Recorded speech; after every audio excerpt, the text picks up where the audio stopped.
આગામી લોકસભાની ચૂંટણીને ધ્યાનમાં લઈને શહેરના રાવપુરા વિધાનસભા વિસ્તારના સંવેદનશીલ બૂથની બીએસએફના જવાનોએ સ્થાનિક પોલીસને સાથે રાખી બૂથની મુલાકાત લીધી હતી।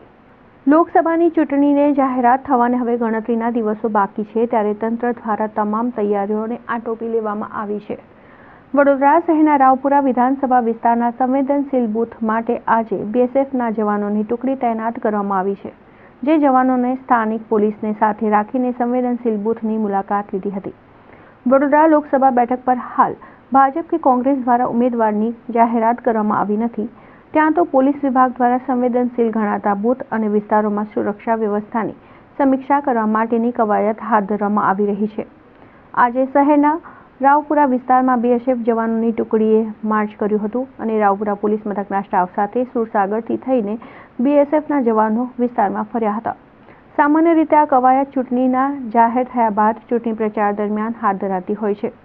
હજી તો લોકસભાની ચૂંટણીનું જાહેરનામું પ્રસિદ્ધ થયું નથી, તે પહેલા પોલીસે સુરક્ષા વ્યવસ્થાની સમીક્ષા શરૂ કરી દીધી છે। બીએસએફના જવાનોની એક ટુકડીએ આજે રાવપુરા વિસ્તારના સંવેદનશીલ બૂથની મુલાકાત લઈને સુરક્ષા વ્યવસ્થા માટે જરૂરી માહિતી પોલીસ વિભાગના અધિકારીઓ પાસેથી મેળવી હતી।